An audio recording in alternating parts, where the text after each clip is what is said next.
A silent rider buys a mother and child, unaware that she would heal his heart. I ain't saying nothin'. Just don't send me back. The wind tore through the barren plain, dry and merciless.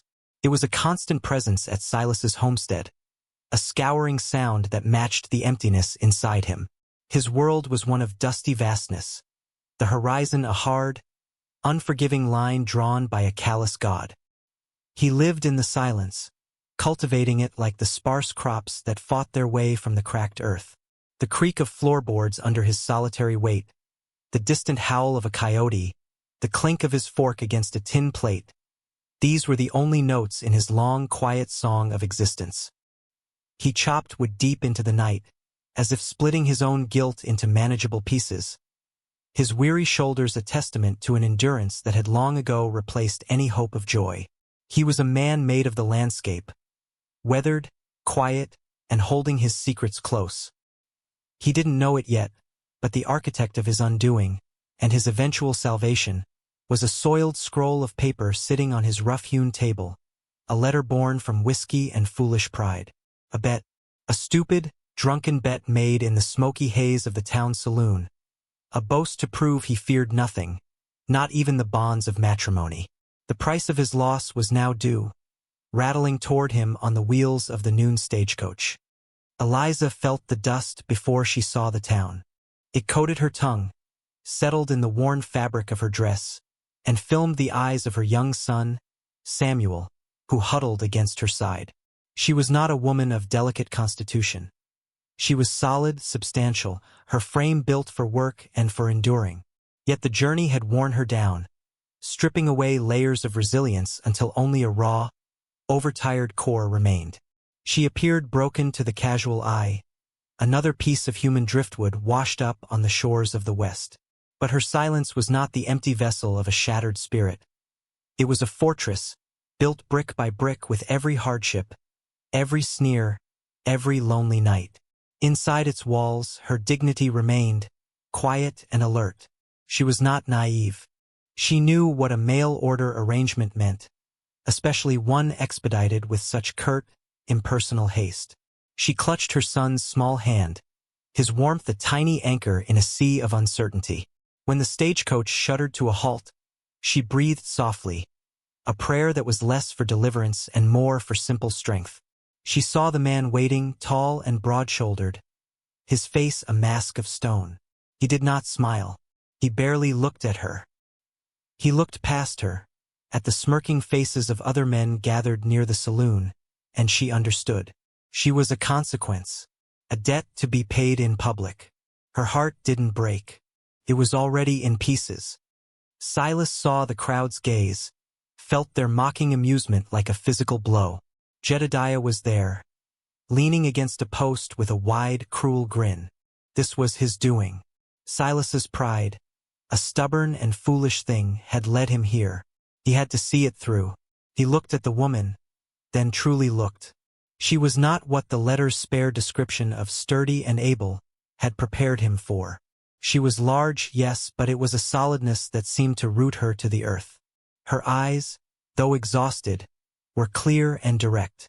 They held no plea, only a profound and concealed weariness. A small boy, no older than 5, clung to her skirt, his face pale with dust and apprehension. A child. The letter had not mentioned a child. Silas froze. A memory, sharp and blinding as a shard of glass, pierced the numbness he wore like a second skin. A small grave on the hill behind his cabin. A name carved into a wooden cross. He swallowed, the sound loud in his own ears. He had made a bet on a woman. He had not bargained for a ghost. He nodded once, a curt, mechanical gesture. It was done. The ride to the homestead was a study in silence. The rattling of the wagon wheels over the rutted track was the only conversation between them. Silas kept his eyes fixed on the rump of his horse, his shoulders rigid. Eliza sat on the wagon bench, one arm wrapped protectively around Samuel, who had fallen into an exhausted sleep against her side. She watched the man's back, a massive, unreadable expanse of faded canvas. She had seen the flicker of something in his eyes when he saw Samuel, a raw, suppressed pain that was gone as quickly as it came. It made her more cautious, not less. Pain made men unpredictable. She had learned that lesson well.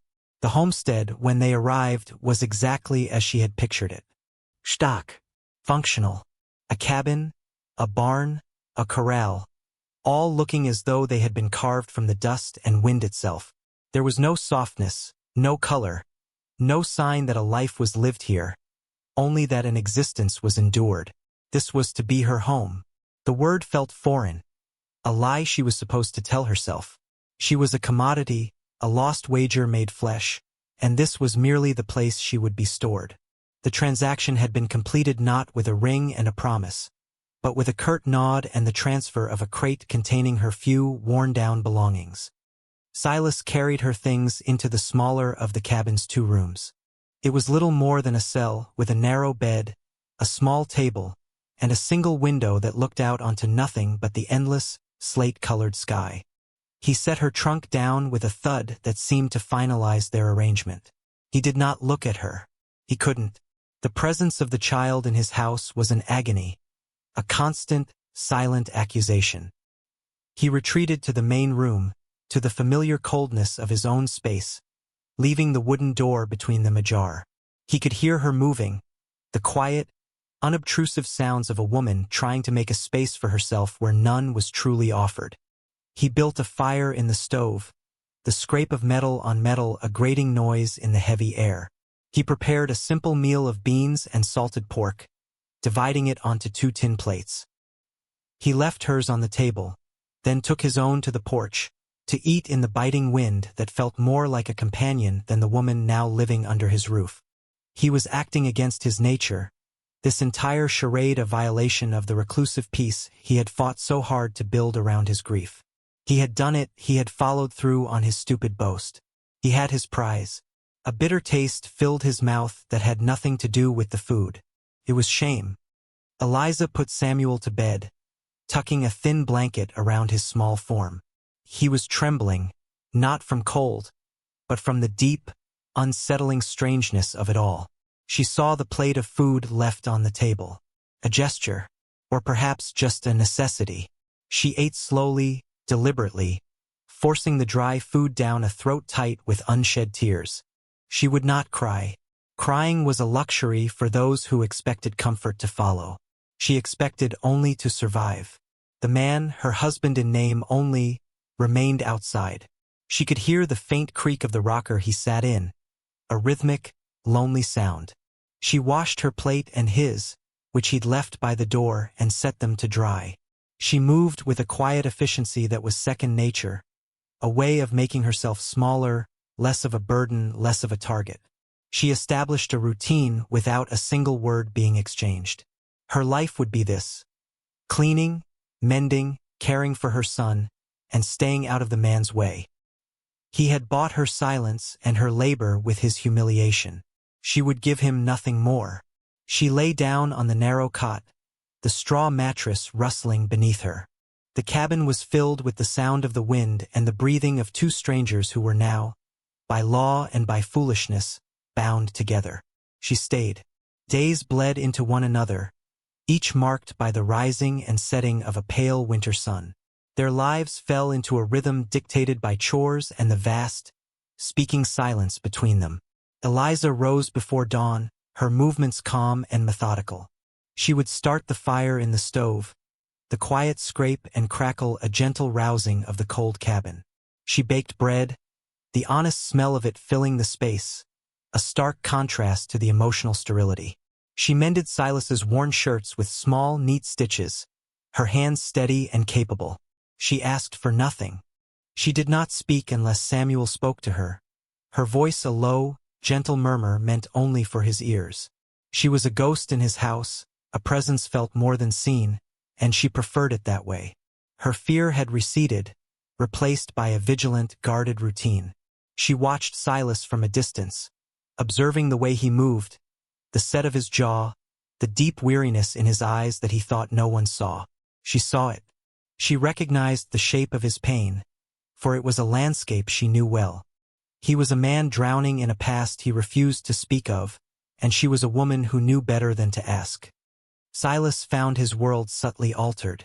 The cabin was warmer. The food, though simple, was prepared with a care he hadn't known in years. His clean clothes appeared, folded, at the foot of his bed. He did not acknowledge any of it. To speak of it would be to acknowledge her, and to acknowledge her was to acknowledge the child, the bet, the entire shameful affair. So he remained silent, a fortress of solitude. But he noticed things. He saw that her shoes, the only pair she owned, were thin-soled and cracked, no match for the frosty ground. He saw the way she wrapped her own thin shawl around Samuel when they stepped outside, leaving her own arms bare to the biting wind. These small details were like burrs under his skin, irritating, impossible to ignore. His carefully constructed numbness was beginning to crack at the edges. He was a man of action, not words, and the urge to do something was a rising tide within him. It was an unfamiliar, unwelcome impulse. He fought it, chopping wood with a ferocity that left him breathless, trying to exhaust the feeling out of his body. He was simply enduring a consequence of his own making. That was all. One morning, Eliza stepped out to the woodpile and found a pair of new shoes sitting there. They were sturdy leather, plain and well-made, and they were her size. There was no note, no explanation. They were simply there, an undeniable fact against the dusty earth. She stared at them for a long moment, her heart giving a strange, unfamiliar lurch. Felt like hope, fragile and terrifying. She looked toward the barn, where she knew he was working. She felt a tremor of suspicion. Kindness from men had always come with a price, a hidden ledger of debts she would be expected to pay. She left the shoes where they were. For 2 days, they sat by the woodpile, a silent offering. Silas saw them, untouched, and a muscle in his jaw tightened. He had miscalculated. He thought it was a simple, practical gesture. He did not understand it could be interpreted as a threat. The separation between them, once a simple matter of unspoken agreement, now felt different. It was charged with misunderstanding. On the third morning, a bitter wind whipped snow across the plains. When Eliza went for wood, her old shoes soaked through instantly. She looked at the new pair, solid and dry. She hesitated, then bent down and slipped them on. They fit perfectly. They were warm. The first true snow came not as a gentle dusting but as a sudden, violent assault. A blizzard descended upon the plains with the fury of a cornered beast, erasing the horizon and burying the world in a churning vortex of white. The wind howled, rattling the wooden door of the cabin and finding every crack to force its icy breath through. The world shrank to the 4 walls of the small house, trapping its 3 silent inhabitants together. The routine that had kept them separate was broken. There was nowhere to retreat. Samuel, who had been fighting a small cough for days, woke with a ragged, shallow breath. A fever burned in his small body, his skin hot to the touch. Eliza froze, her carefully constructed calm shattering like ice. She crouched by his cot, her hand on his forehead, and a raw, animal fear seized her. She was alone, miles from any town, any doctor, with a storm raging outside and a sick child in her arms. She had endured poverty, scorn, and loneliness. But this, the potential loss of her son, was an agony that brought her to her knees. She began to tremble, her formidable strength finally failing her. She made a small, choked sound, a sound she had not allowed herself to make in years. Silas heard it from across the room. It was not a word, but a sound of pure, unadorned despair. It cut through the wall of silence he had built around his heart. He turned from the window where he'd been watching the snow pile up in massive drifts. He saw her, no longer the composed, dignified woman who moved through his house, but a terrified mother, crouched and helpless. He saw the boy, his small face flushed, his breathing a painful rasp, and the ghost that lived on the hill behind the house walked right through the door and stood beside him.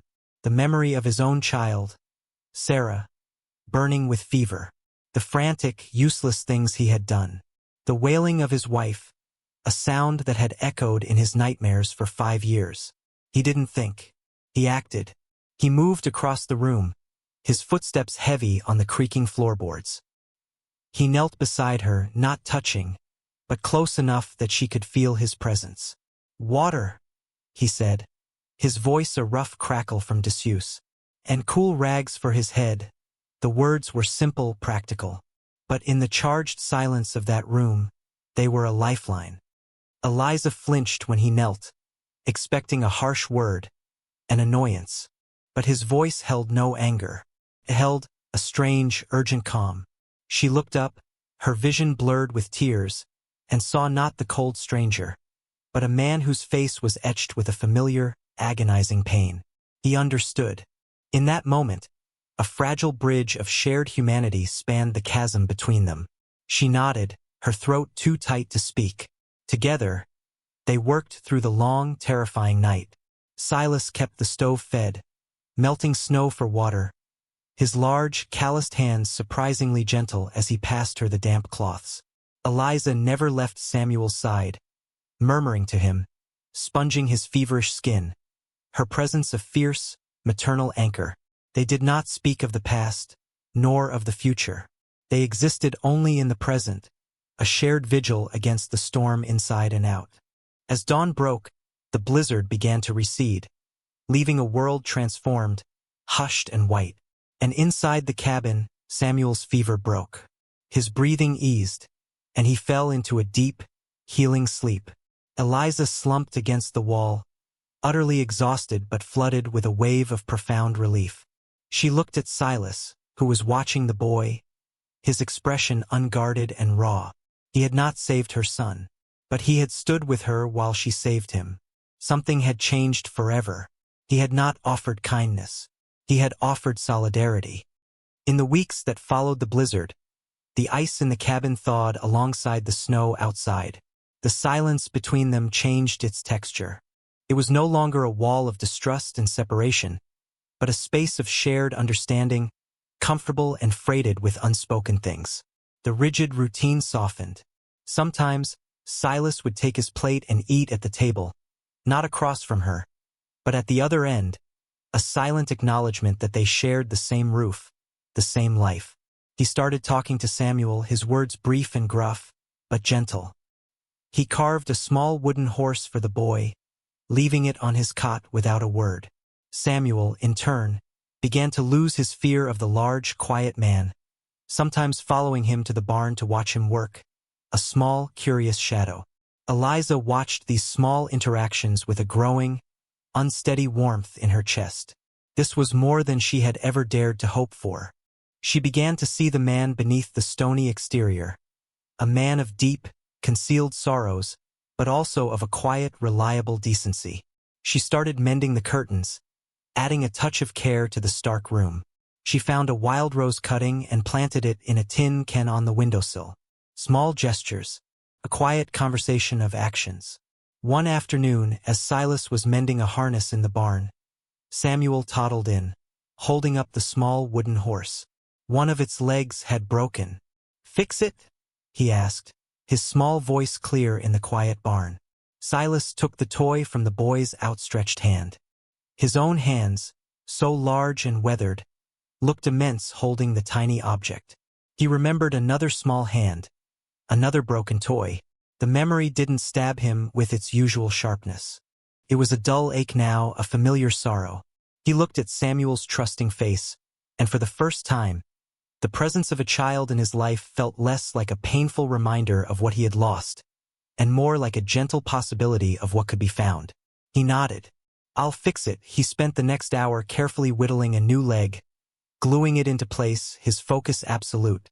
When he was done, he handed it back to Samuel. The boy's face lit up with a smile so pure and bright it seemed to illuminate the dusty air of the barn. He wrapped his small arms around Silas's leg in a brief, fierce hug. "Thank you," he whispered, and ran back toward the cabin. Silas stood frozen, the phantom sensation of the boy's small arms lingering. He breathed in the scent of hay and leather and something else, something like home. That evening, the thaw reached its turning point. As Eliza was clearing the supper dishes, her hand brushed his as she reached for his plate. Both of them froze. It was the first time they had touched. A current, warm and startling, passed between them. She pulled her hand back as if burned, a blush rising on her cheeks. He swallowed, his gaze dropping to the table. The air was thick with a new kind of tension, not of fear, but of a trembling, nascent tenderness. He didn't retreat to the porch that night. He stayed in his chair, watching her move about the cabin, her presence no longer an intrusion but a steady, calming center to his chaotic world. He watched her check on Samuel, her large, gentle hands tucking the blanket around him. He saw not just a survivor, but a woman of immense, quiet strength and maternal dignity. He had been so lost in the wilderness of his own guilt that he had failed to see the shelter that had been offered to him. The narrator senses and says it aloud. He didn't know it yet, but his first true home was right in front of him. The woman he had married out of shame was slowly becoming the reason he might one day feel none. Spring arrived like a hesitant apology, melting the last of the snow and coaxing a fragile green from the weary earth. With the passable roads came the need for supplies, and for the first time, they prepared to go into town together. A knot of anxiety tightened in Eliza's stomach. The cabin had become a sanctuary, a world unto itself where she had found a measure of peace. The town was a place of judgment, of staring eyes and cruel whispers. It was the place where her life with Silas had begun, in a transaction of public humiliation. She dressed Samuel in his neatest, mended clothes and put on her own plainest dress, her face a mask of dignified composure. As she climbed onto the wagon, she felt Silas's eyes on her. He didn't speak, but she saw a muscle work in his jaw. He knew what this trip meant, what it would cost her. The ride was silent, but it was a shared, tense quiet. They were allies now, heading into enemy territory. As they pulled onto the main street, the familiar scene unfolded. Men loafing outside the saloon stopped talking to stare. Women peered from behind their curtains. The air was thick with unspoken mockery. Jedediah saw them first. He pushed himself off the saloon wall, his friends trailing behind him like vultures. He sauntered over to the wagon, his eyes glinting with malice. He ignored Silas and looked directly at Eliza, his gaze sweeping over her with insulting appraisal. "Well, well, Silas," he drawled, his voice loud enough for the whole street to hear. "Enjoying the prize? Must have been a mighty valuable bet you lost." Eliza flinched as if struck. The color drained from her face. She pulled Samuel closer, trying to shield him behind the solid wall of her body. Her head bowed to hide the hot tears of shame that stung her eyes. The laughter of Jedediah's friends was a harsh, grating sound. She felt stripped bare, all the quiet dignity she had so carefully cultivated torn away from her in one brutal moment. She was just a fat woman, a wager won and lost, a public joke. She wanted the earth to swallow her whole. She closed her eyes and endured, just as she had always endured. Then something shifted. A shadow fell over her. Silas had moved. He hadn't gotten off the wagon. He had simply stood up. He was a massive, imposing figure, his broad shoulders blocking the sun, his face like carved granite. He didn't look at Jedediah. He looked past him, at the town, at the world. He remained silent for a long moment, letting the weight of his presence settle. The laughter faltered, then died completely. The street fell silent. Then he spoke. His voice wasn't loud, but it was heavy, solid, each word a stone laid in a foundation. "She's with me," he paused. Then his gaze shifted, moving from the crowd and settling, for the first time in public, on her. It was a look of profound, protective instinct. "Not bought," he said, his voice dropping, becoming more intimate, yet still carrying across the silent street. "Chosen." He reached down and placed a hand on Samuel's head, a gesture of unmistakable ownership and affection. The crowd stared, stunned. Jedediah's sneer had vanished, replaced by a slack-jawed disbelief. Silas had not just defended her, he had claimed her. He had claimed them both. In front of everyone, he had rewritten the story of their beginning. Eliza looked up at him, and through her shimmering tears, she saw not a silent rider, but her husband. He stayed standing there, a silent, immovable guardian. And for the first time, she felt safe. She cried. The ride home was quieter than any silence that had come before it. It was a peace, deep and settled. The shame that had been the foundation of their life together had been publicly dismantled, stone by stone, by his few chosen words. Eliza sat straight on the wagon seat, the dusty wind on her face feeling like a cleansing.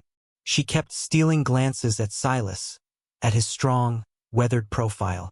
He had not done it for his own pride. He had done it for hers.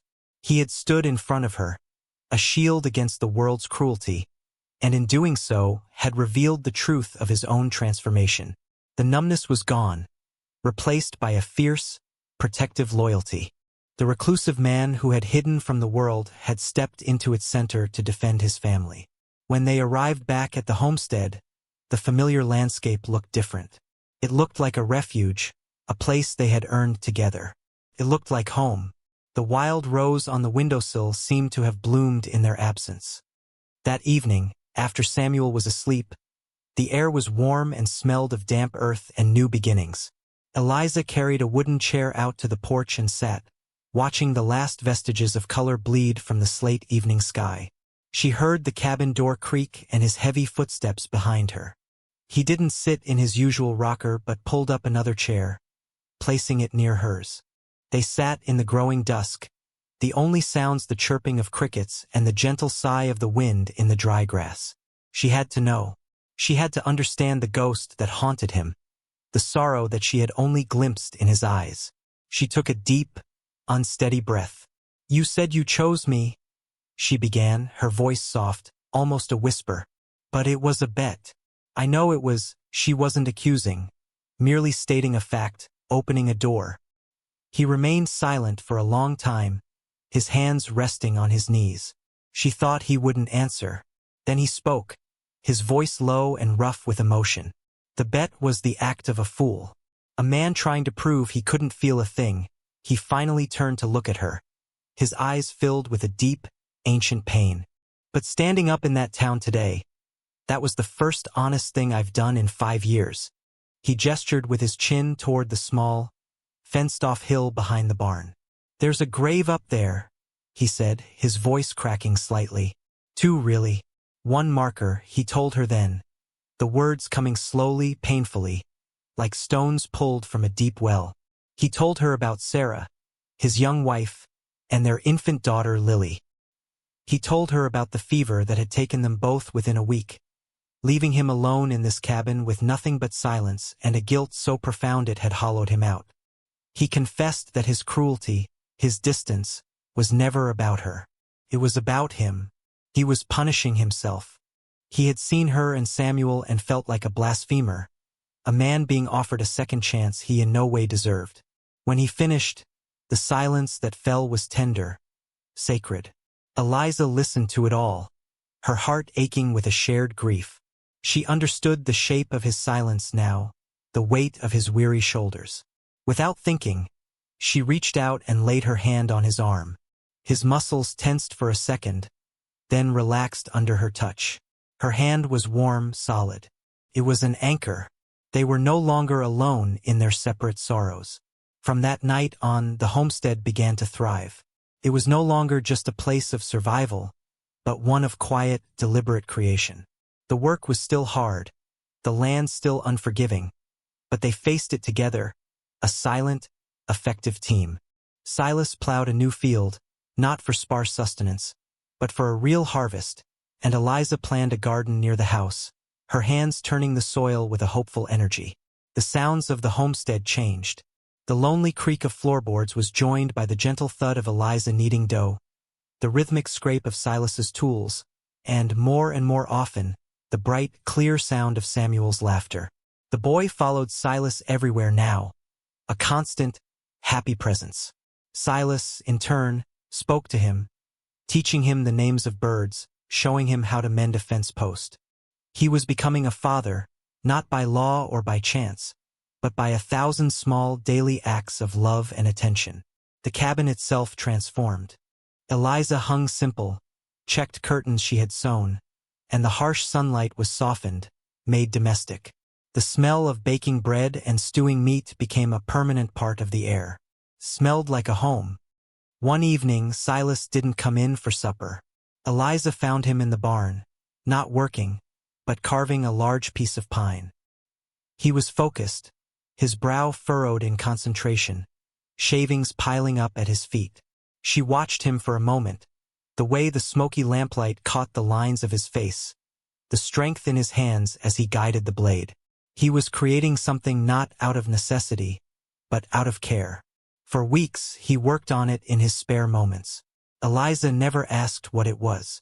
She knew this was his language, his way of speaking what was in his heart. The project was a conversation between him and the wood. Finally, he brought it into the cabin. It was a rocker, broad and solid. The wood sanded so smooth it felt like silk beneath the fingers. It was large enough to hold her and Samuel at the same time. He placed it by the stove in the warmest part of the room. He didn't say, "This is for you," he didn't have to. The chair was a declaration. It was a promise. It was an apology for the hard cot and a prayer for a comfortable future. It was the most beautiful thing Eliza had ever seen.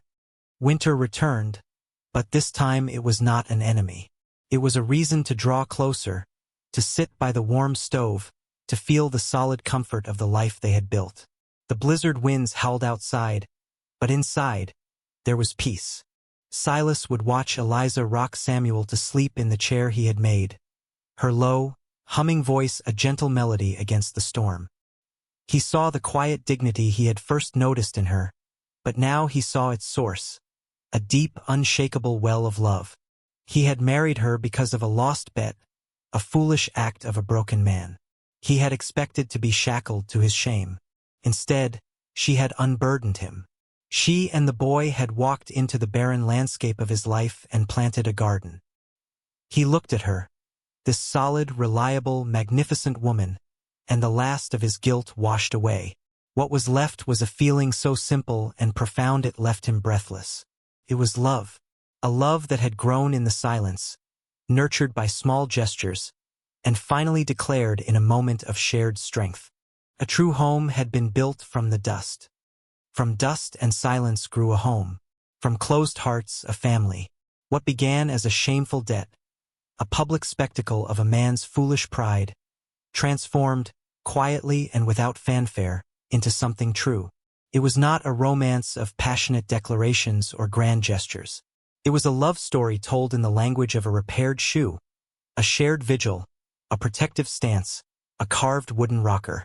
It grew in the spaces between words, in the shared rhythm of daily work, in the mutual recognition of past sorrows.